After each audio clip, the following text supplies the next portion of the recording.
Պարոն Աբրահամյան, ձեզ համար սպասելի է դատարանի որոշումը եւ արդյոք իրավական, թե այն ամենուր քաղաքական վճռի որոշման հետ գործ ունենք։ Ցավոք պետք է արձանագրել, որ այս process-ի մեկնարկից ի վեր ողջ գործընթացում իրավական տերմինաբանություն առասարակ բացակայել է եւ ողջ գործընթացի հիմքում քաղաքական բաղադրիչն է եղել։ Նաեւ պետք է նշել, որ այս ելքը ցավոք կանխատեսելի է, որովհետեւ այն տեղեկատվական քարոզչական նախապատրաստությունը, որը իրականացնում է իշխանությունը, ցավոք սրա մասին է արդեն իսկ կանոնսում։ Իշխանության համար ոչ կա հեղինակություն, ոչ կա օրենքի դիակայություն։ Այս իշխանության համար կա մեկ առաջնահերթություն, դա սեփական իշխանություն է, որը ամեն գնով փորձել են պաշտպանել։ Բռնապետություն չի հիշեցնում այս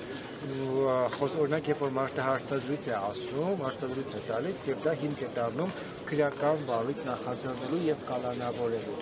Այսինքն օրինակ ձեր այս հարցազրույցը կարող է դառնալ ձեզ կալանավորման պատճառ։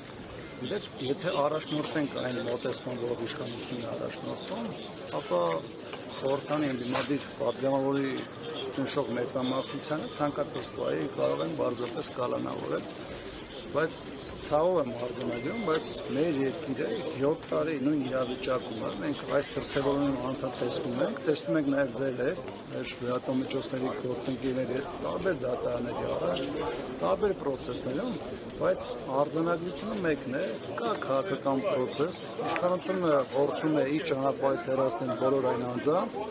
ովքեր իրենց դիրքորոշումից տարբերող մոտեցում են ներկայացնում։ Պարոն Աբրահամյան, տեսեք Նիկոլ Փաշինյանը այսօր անդրադառնալով Սամվել Կարապետյանների հայտարարության ասում էր լեզուները չպտտվի նման բան ասեն ինքնիշխան Հայաստանի, ասում էր որքան էլ մենք ժողովրդավար ենք, բայց ես կարող եմ այդ ժողովրդավարությունը մի կողմ դնել եւ անցնել գործի։ Արդյոք սա նաեւ այսպես ասած սպառնում էր նաեւ այն բոլոր մարդկանց, որոնք հնարավոր է որ հայտարարեն եկեղեցու կողքն են։ Հայաստանում ժողովրդավարություն միայն գրված է տարբեր տեքստերում, Հայաստանի ժողովրդավարություն գոյություն ունի, որովհետև այն ամենը, ինչը ժողովրդավարության հետ առնչվում է, դա Հայաստանում որևէ ձևով կյանքի չի կոչվում։ Այս իշխանությունը բազմիցս հայտարարել է, որ այն ամենը, այն ինչ որ իրենց կարող է խոչընդոտել իրենց քաղաքական նպատակների իրացման համար,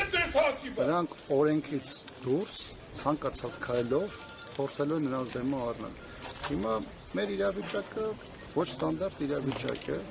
Հայաստանում 7 տարուց ավելի է, այս իշխանությունը անում է այն, ինչ իր համար իր քաղաքական կմահաճույքներն է պահանջում, նրա համար չկա օրենք, օրինականություն, սահմանադրություն, նա պատրաստ է ցանկացած բայի տրորել այն ամենը, ինչը կապված է ժողովրդավարության հետ, եւ այսօր դրա դրսևորումներից մեկն է եղել։